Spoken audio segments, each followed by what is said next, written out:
I'm going to begin working on a comedy special. Thank you for your time.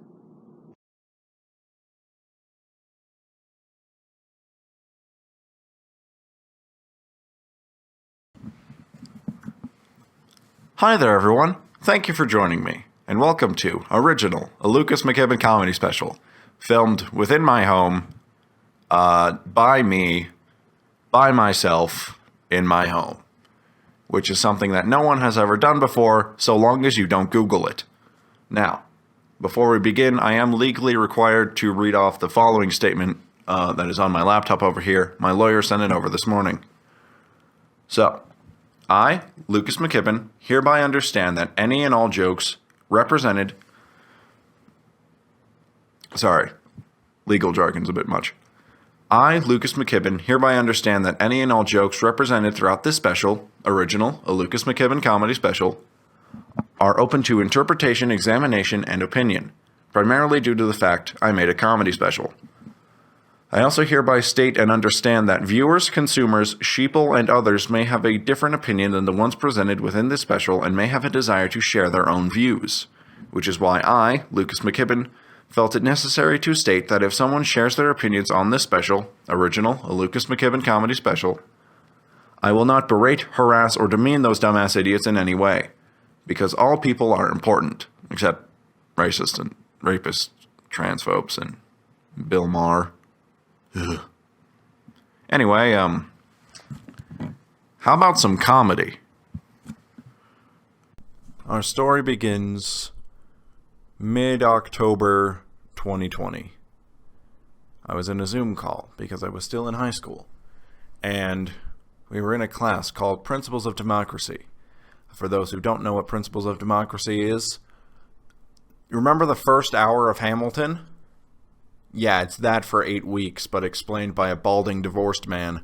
So, as this balding divorced man was, doing his best on a Zoom call to explain the first hour of Hamilton to us, he decided to pull up a YouTube video, which wasn't uncommon. That's how most teachers do things nowadays. They delegate it to smarter people that have made YouTube videos about these things, or it's the History Channel or whatever.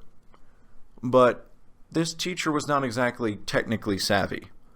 So it took them a little bit to get to the YouTube page and find the video and get onto full screen.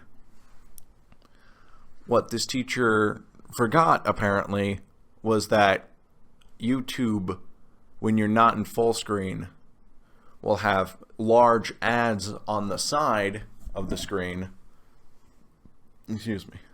just above other videos it's recommending, that it's recommending to you. So, this teacher, not realizing this, got one of those ads. And normally it's the usual, click here for a free cruise and a hacked bank account sort of thing. But this one simply said the phrase, date local Asian women in your area. And I was shocked. Mainly because I thought local and in your area meant the same thing. But also because this was just an ad he was getting in front of an entire class of people. No one really said anything about it. I noticed it, and I just kind of kept it to myself. And I felt bad for the guy, because he was legitimately a divorced man. So I felt bad for him. It was like, okay, either this is just a targeted ad to be like, hey, we know you're divorced because we listen in on all your conversations, or it's a targeted ad just to be like, hey, we want you to go back out there. Plenty of fish in the sea. But then I realized it was comedy and I really didn't care enough. So here we are. So you might be wondering about the outfit. If you're not, then this is a weird conversation that you're just going to have to deal with. Originally, I did plan on having my dress pants. I do have like some very nice formal pants. However, I was using them in another skit that has made it in, but you don't get to see the pants. and they kind of sustained some damage, shall we say. So I went with this. I hope you like it. I think it demonstrates, business on top, casual on the bottom, sort of invoking like that area in 2020, like early 2021, where it was like, okay, we're very formal up here, and then it's like boxer briefs down here, but I'm not wearing boxer briefs because no one wants to see that. So, yeah, that's the explanation of the outfit that you probably didn't ask for. Anyway, on to the rest of the special. So you want to know how to be an alpha male, like me. Alpha Chad McChadson McThundercock. So, first thing you gotta do, treat them with no decency. See, that's the thing that women really like, is having to work for basic acknowledgement and respect. Secondly, treat them like a barn animal. Horse, pig, cow, doesn't matter. So long as it goes in a barn, treat them like that animal. Step 3. Buy shirts that are several sizes too small, so that way it accentuates your muscles. Or, if you don't have muscles, it makes you look like you have some amount of muscle. Fourth, don't let them know how insecure you are. Because the moment they know that, you won't be an alpha. You'll just be a dude who's projecting confidence to hide his own insecurities. Number 5, don't let them go anywhere without you.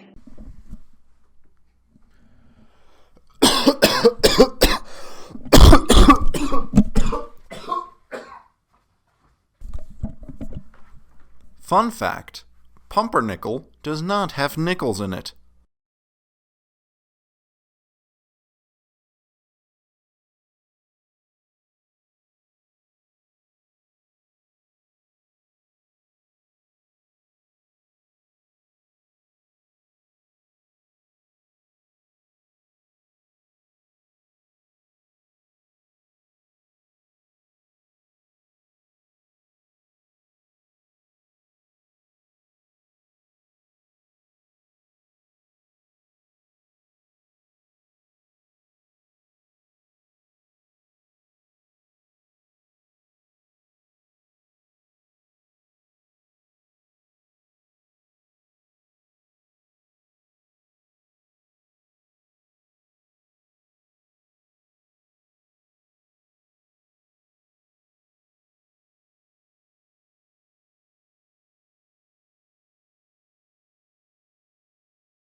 Warning, unable to guarantee quality.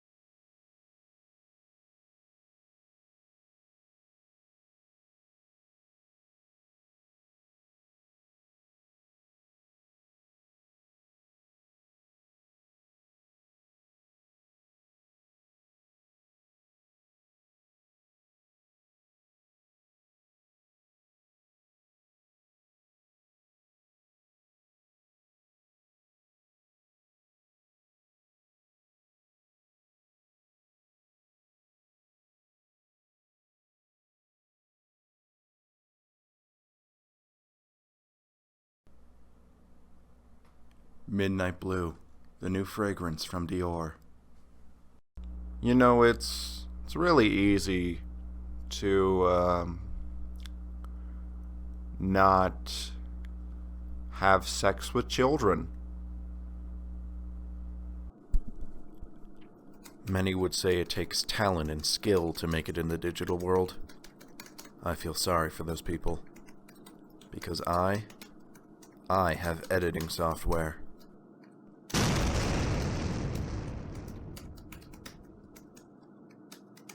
Hey, champ, how's it going? Oh, you're not doing great? Well, why is that?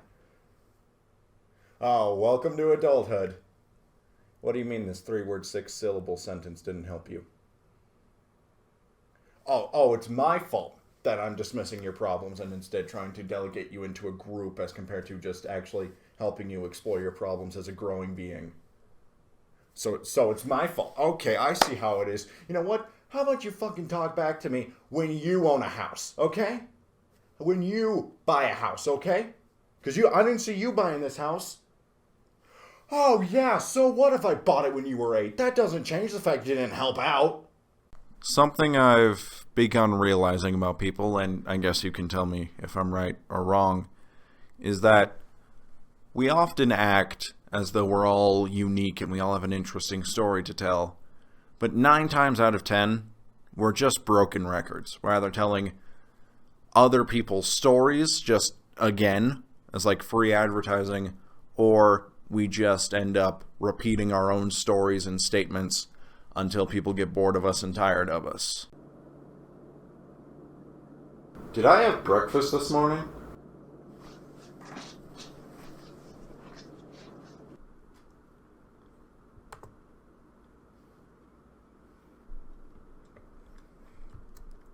Dearest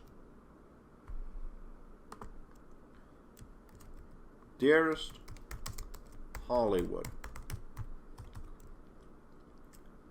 it has come to my attention that many of your famous directors have spoken out against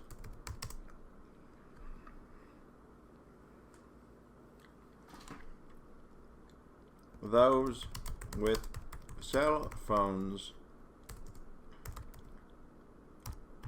as well as calling movies made for streaming fake. Those being Ridley Scott and Patty Jenkins, respectively. Okay, didn't go red.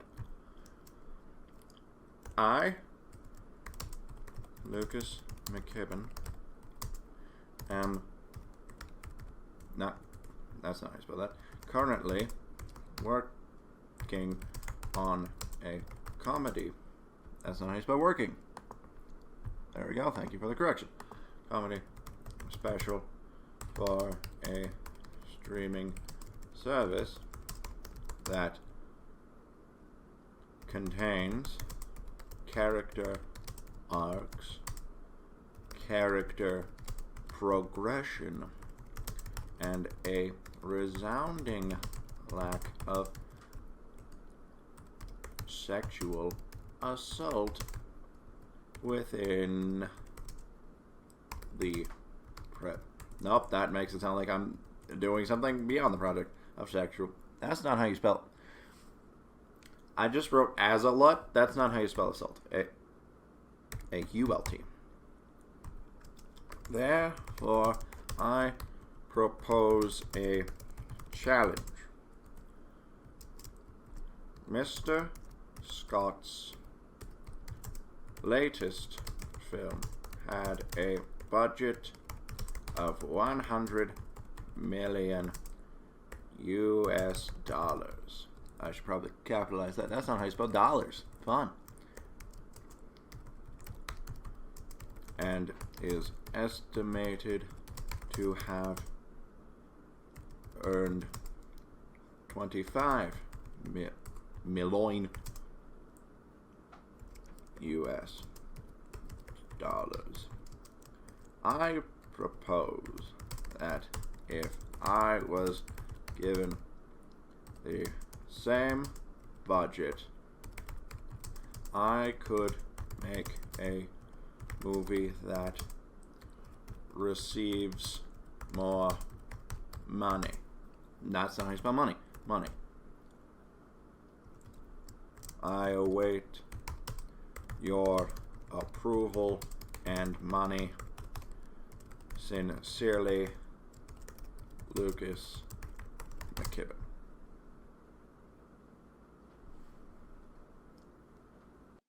Hey there.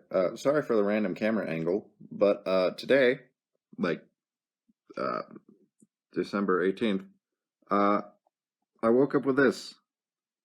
Just like that. Sorry for the blood, but yeah, that was weird. There was also like just a trail of red down here when I woke up. So yeah, uh, make sure you don't wake up covered in blood. That's my life advice. Anyway, on with the rest of the special. Taking the point. Taking the point. Cover me. Cover me. 1 down. 2 down. 3 down. That's a team wipe. Hi. Someone clip that. Someone clip that. Chicken Lover 99. Thanks for the tier 1 sub.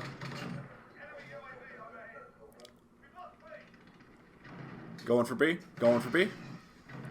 Enemy didn't see me. Get you baited. Doing my best to put myself out there and, trying to make sure that nobody who watches my content thinks this is the real me and forms a parasocial relationship with the character they see based upon the information they gain while playing the character when I turn on the cameras. PogChamp. Fun fact. Hades, the video game, received a Hugo Award, being the first video game to ever do so.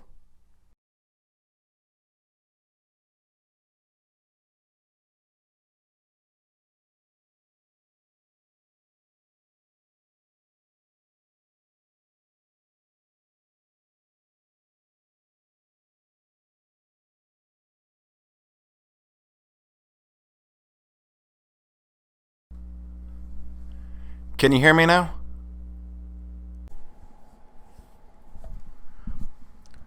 Sorry the whole special is late, by the way.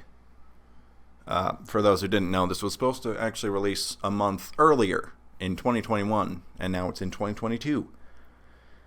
So I guess a year earlier. This is where time gets weird. But thankfully, it has allowed me time to reevaluate and re-edit and see what works, what doesn't work, and probably make this thing longer than it's supposed to be. But it's allowed me to film more things that I think are genuinely interesting and or funny. And if you, audience member, can figure out what was filmed in between the delay and the new release, you will have done that. I can't give you anything. You will get a complimentary thank you and congratulations. I will follow you on a social media platform, if I don't already. So yeah, there's my challenge for you. On with the rest of the special. On with the rest of the special.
Hey, so I kind of know that it's been like 20 months now and all, but can I or can I come out now? Is that an option? Can I come out now? I've been a good boy, I swear. Okay, that is recording. So admittedly, I have no context for this next bit. The waveform went really high, so I'm gonna have to edit that. But I'm able to do this weird noise with my mouth, and it just is the following. So hopefully this picks up with the microphone.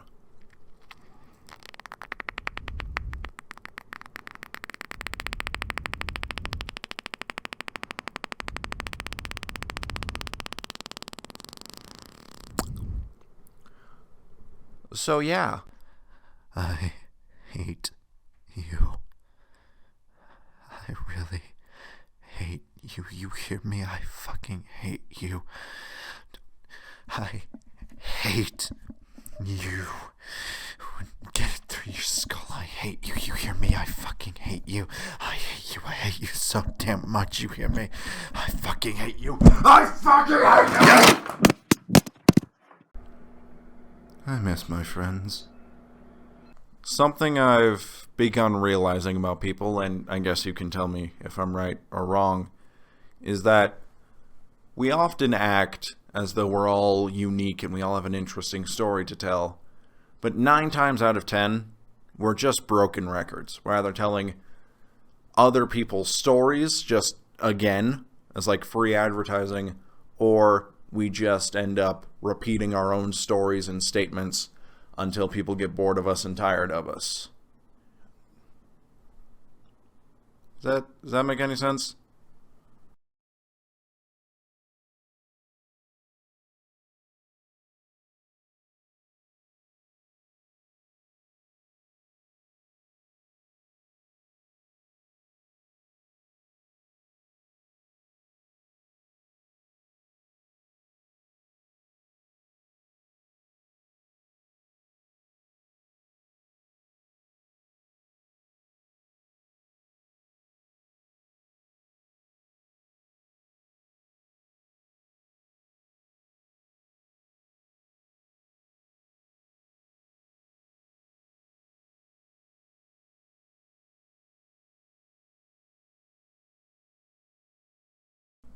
Hello, friends. My name is Mark Zuckerberg. Welcome to the metaverse. I know I look a bit different, and allow me to explain that. You see, in the metaverse, we are able to be whatever we want to be. And I must admit, I have found myself enlightened by the metaverse. Thus, I have changed myself in order to be my true self. Would you like to be your true self in the metaverse?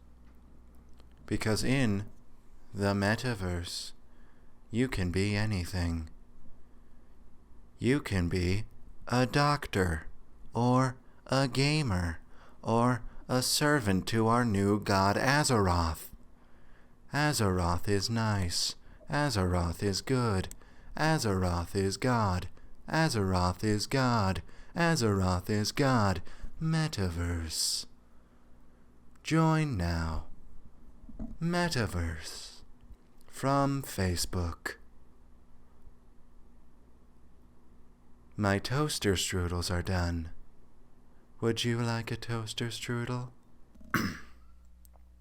Fun fact, a common media term known as political correctness actually derives itself from the term basic respect for mistreated and misappropriated groups that have been treated poorly for at least 70 years.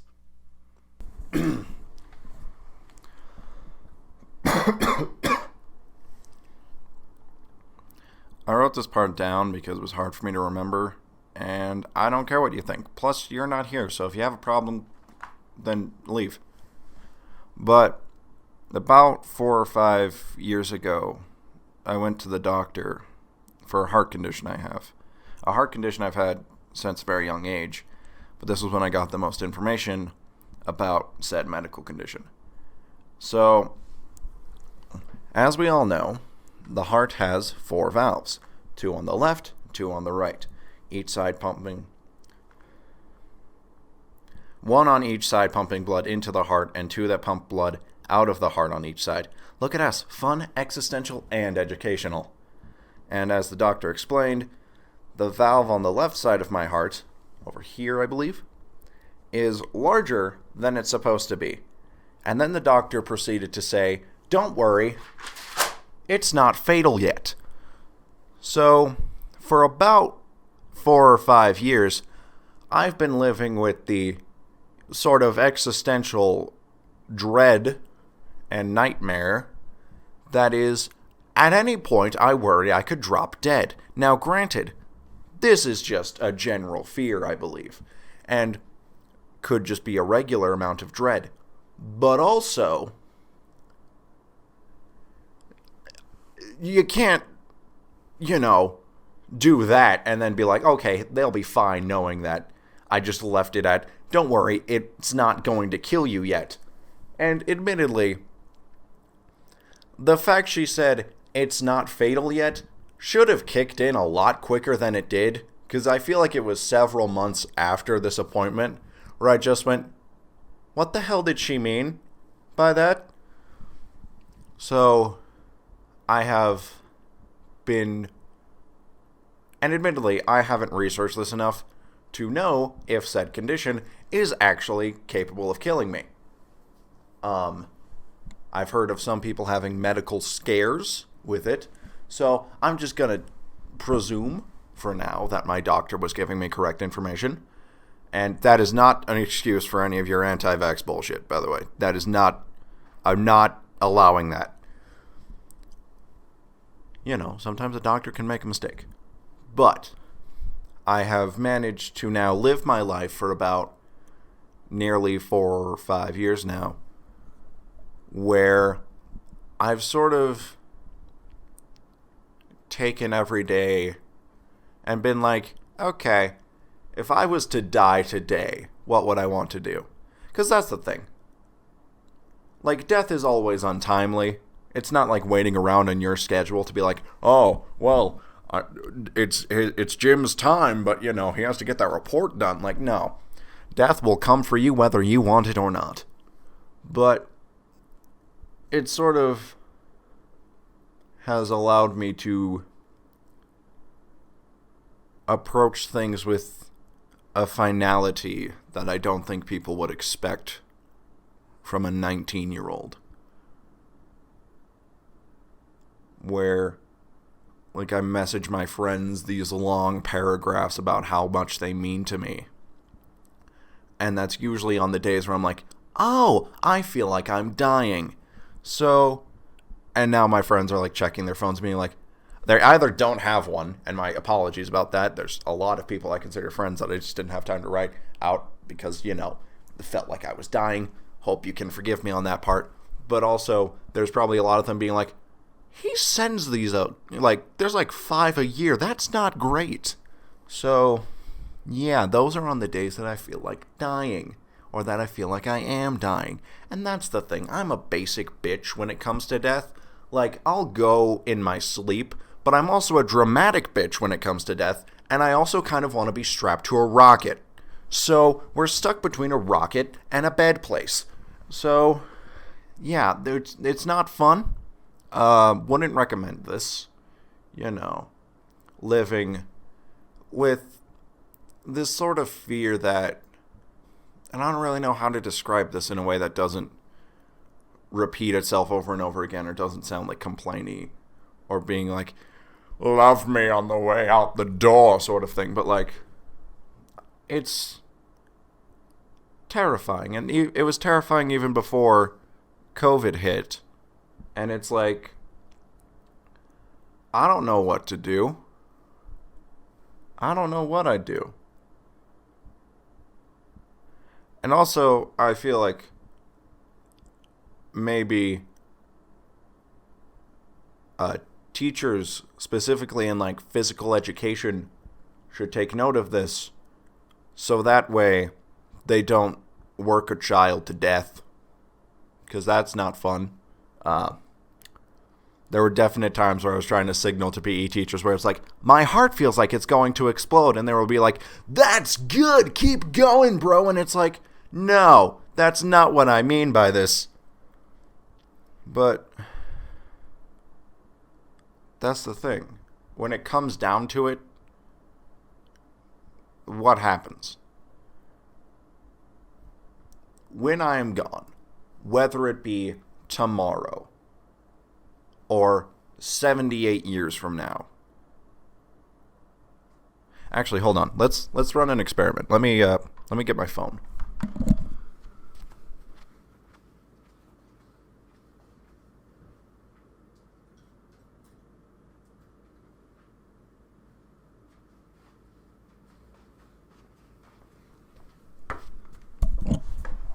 For anyone who doesn't remember, in like 2019, early 2020, there was a movie released called Countdown.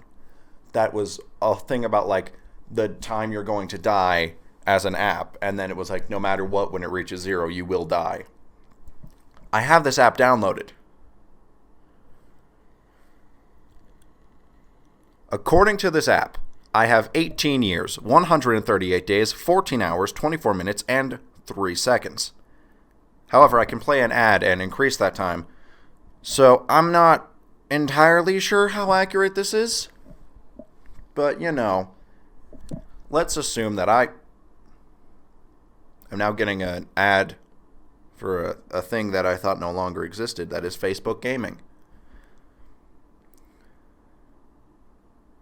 But anyway, like, let's say I do go at the age of 36. Will it change anything? Like, sure, death is untimely, but, like, I don't think, if I'm honest, that I'm that memorable. And, like, what happens when I die?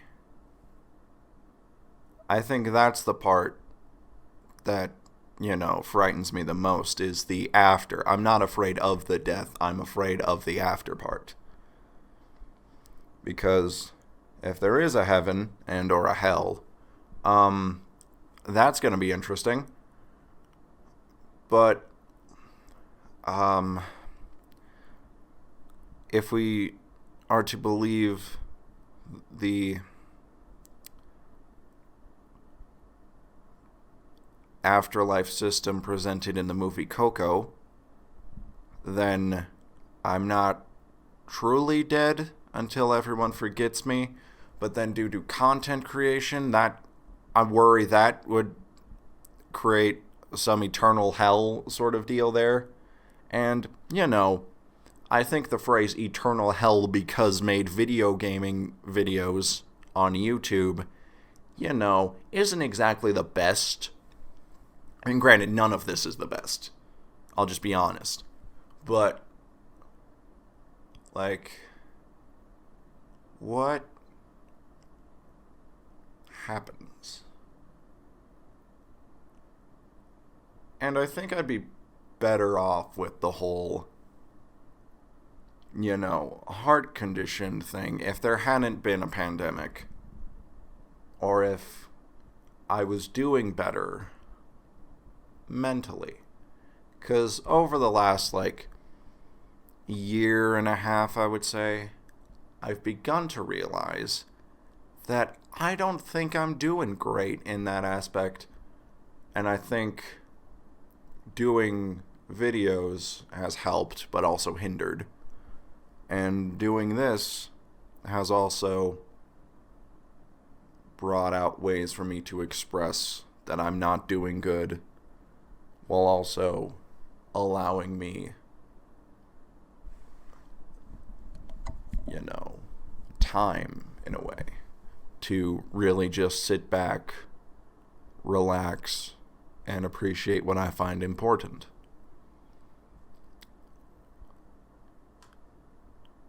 So, yeah, overall, 4 out of 10 do not recommend, a heart condition during a pandemic and not doing well mentally. Added points for random existential dread, but still 4 out of 10 do not buy. Yeah.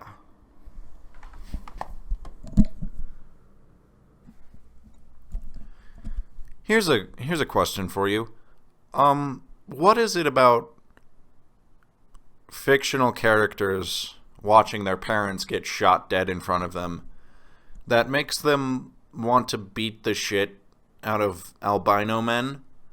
Because that's the interesting thing. I could be talking about Batman or Harry Potter right now, and you wouldn't know the difference. And then it was really fun. Oh, I'm bleeding. Oh, God.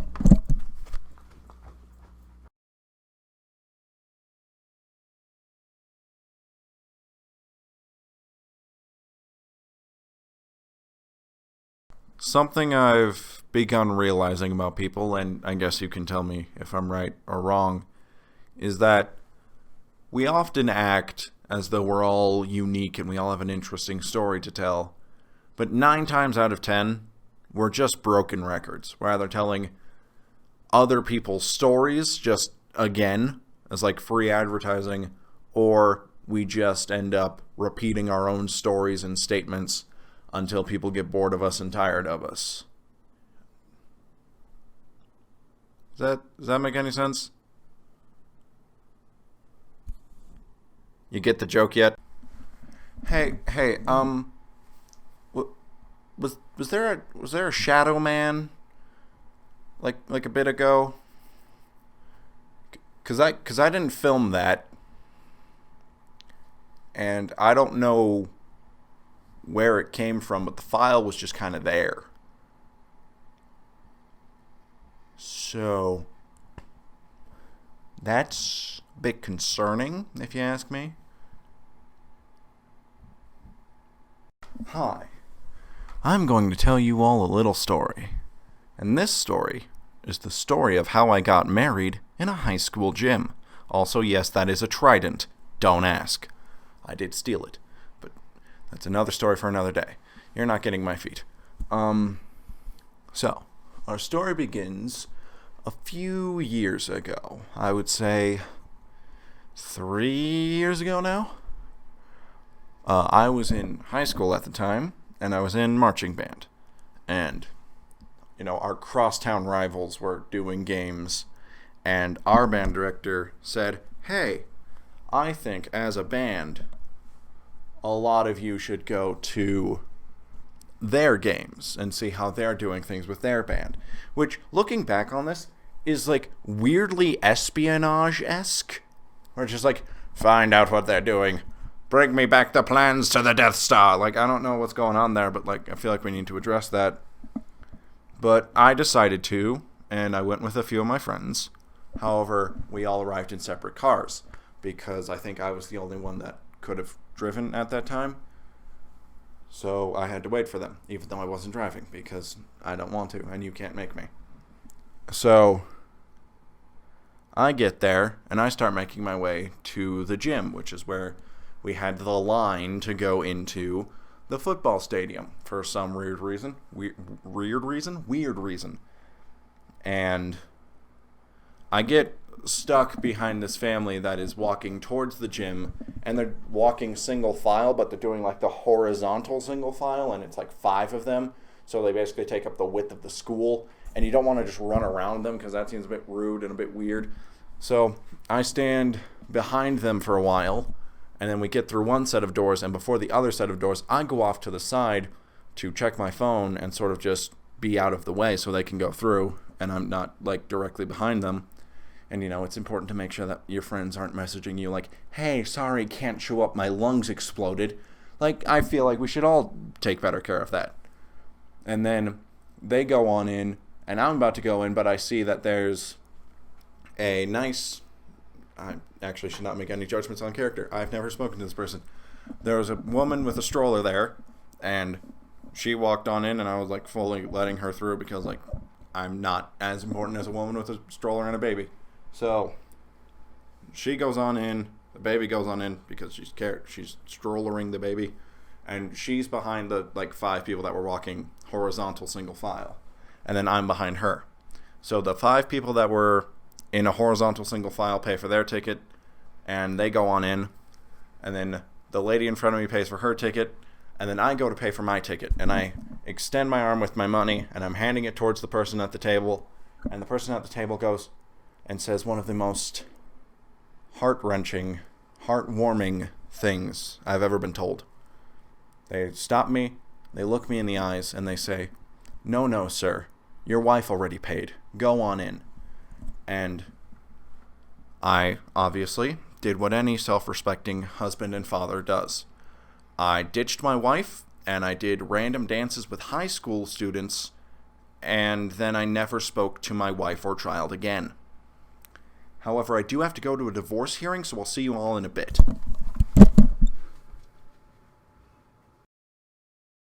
Well, friends, it seems our time together is drawing to a bit of a close. But if you'll indulge me for a little while longer, I think I have one last story to tell you. This is the story of a boy.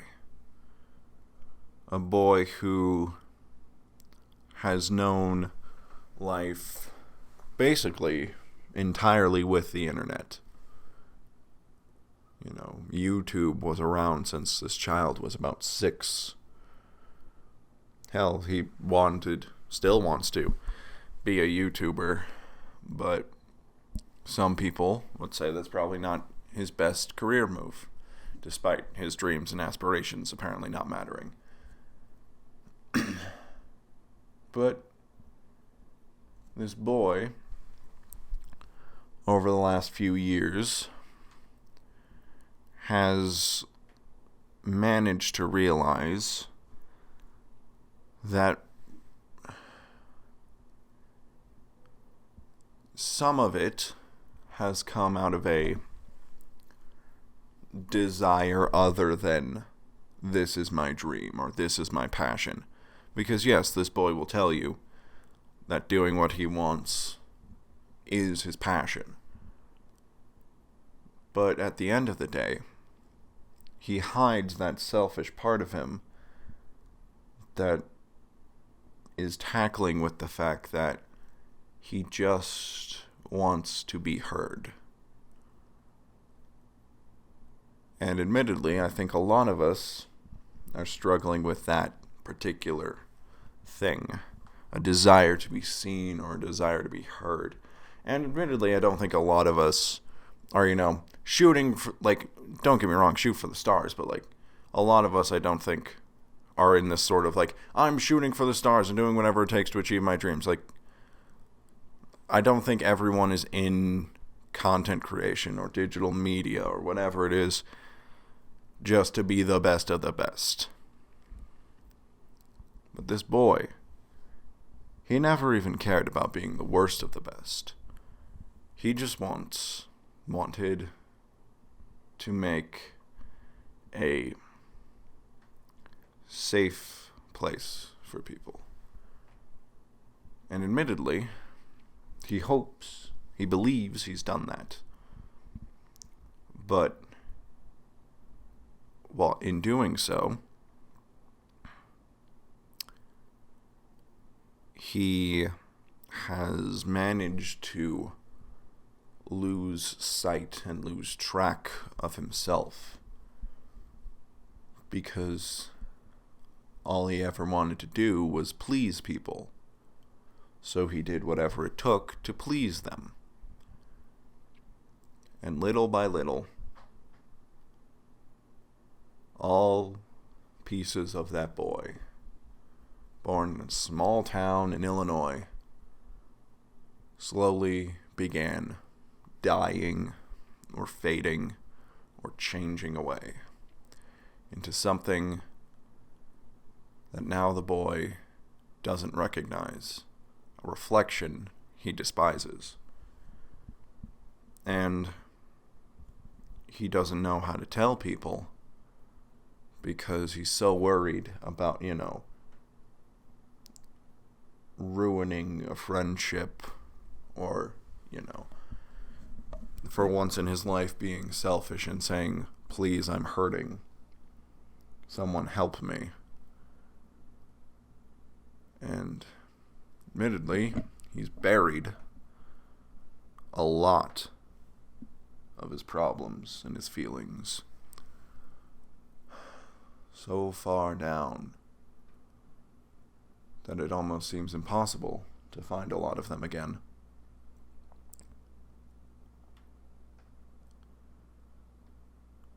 And this boy, he does care. Granted, I have no other sources on this, but he does his best. But this boy, he's known love, and he's wanted it, but didn't know how to say it. He's known joy, but admittedly, it's sort of fleeting. He's known anger, and he needs to work on it. He's known death, and he's all too familiar with it. And he's known sadness, and he doesn't know when that's changing.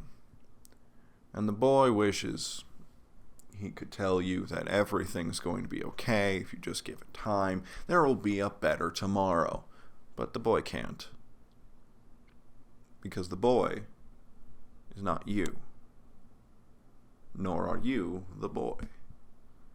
So, I hope you get a better tomorrow. And I hope things get better. Things have started to get better for the boy. You see, when he was, I believe the story is when he was 17, he fell down the rabbit hole of various comedy videos on YouTube and got inspired.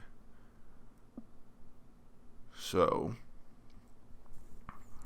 one day, almost on a dare from a friend, he joined a high school talent show to do comedy.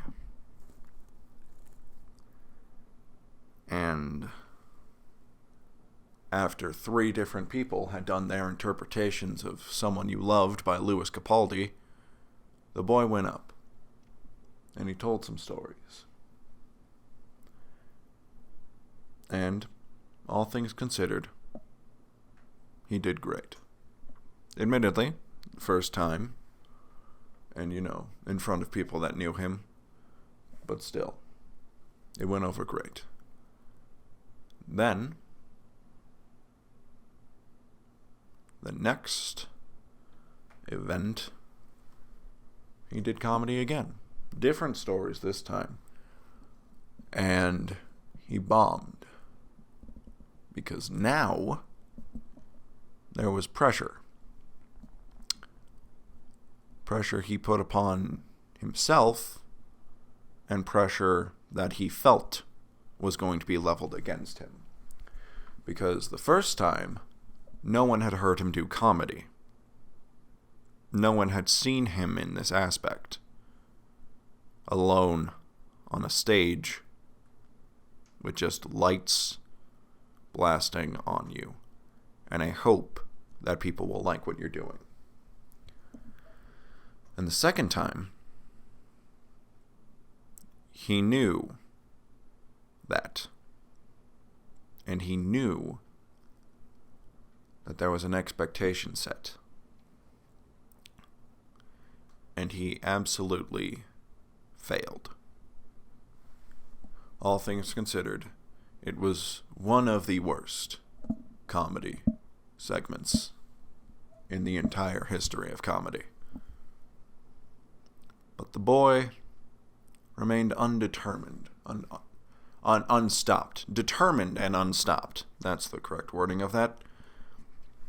And he was ready and raring to go for the next talent show where he would give it his all again. That was in 2020. And then the funniest thing happened. This boy had his entire life changed. I think most of us did. But this boy has lost things that won't exactly be easy to get back. He's lost years. He's lost friends. Some of them permanently. And admittedly, a bit selfishly, he lost prom.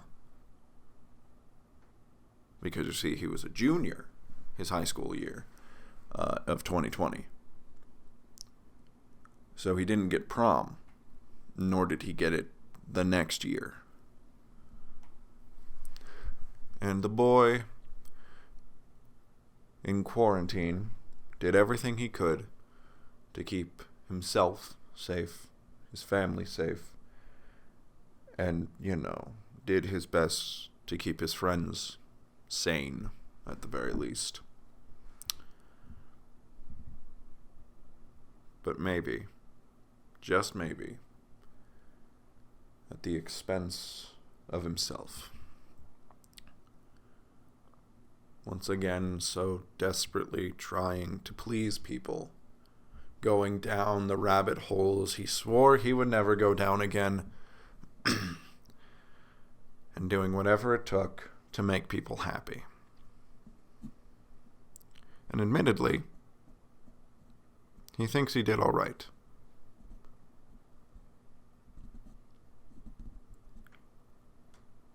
But when it comes down to it, he still regrets a lot of it. Not saying more, not doing more, not keeping people close while he had the chance. Now,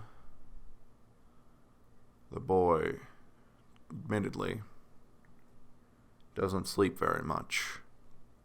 He finds himself regretting a majority of his actions, a majority of his life.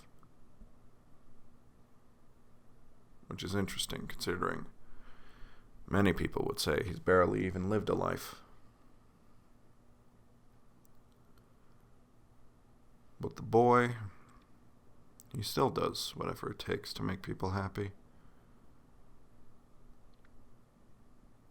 But he also knows that none of his problems will get any easier if he continues to bury them. You can't heal if you're picking at the scab. So,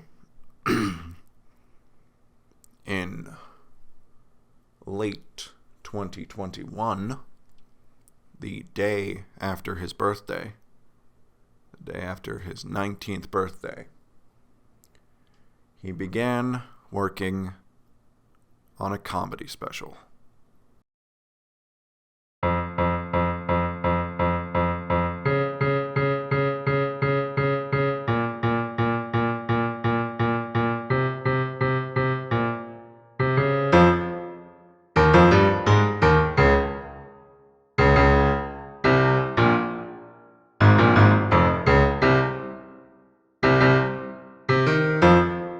Hi there, everyone.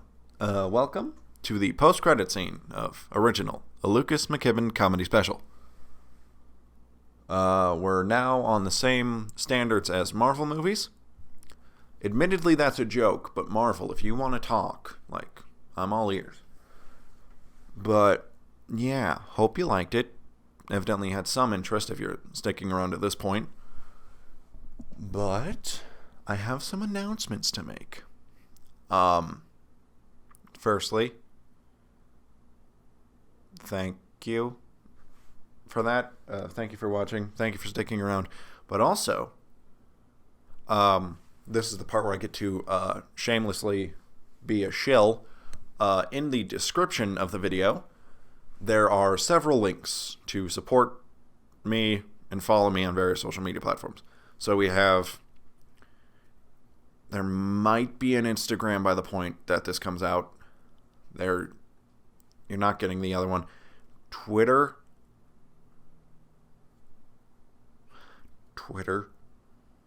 Maybe Instagram. And then there's the other...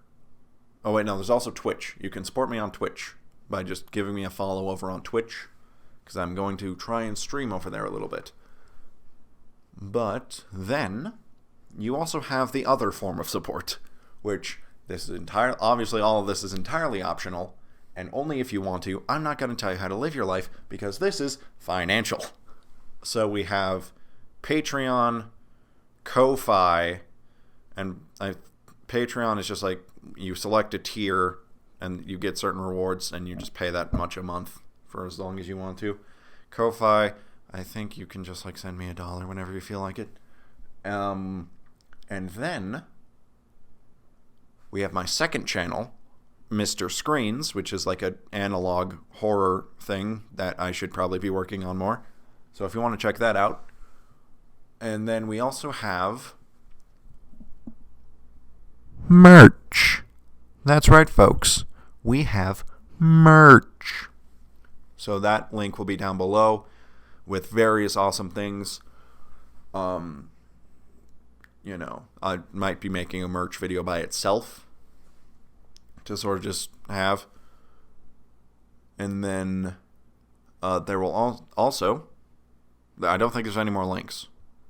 There should not be any more links. But also, feel free to like and subscribe, because like I have several video ideas coming up that I can now work on fully since this is done, because this has been taking up a decent bit of my time, all things considered. Don't get me wrong, it's been a labor of love. Sometimes there was just a lot less love and a lot more labor. I think that's literally what the definition of labor of love is, but we're not going to talk about that. So yeah. Also, rest in peace, Betty White. Yeah, that was a horrific way to end 2021. But hopefully, you know what? I'm not going to say anything. But I thank you for watching. Have a nice day.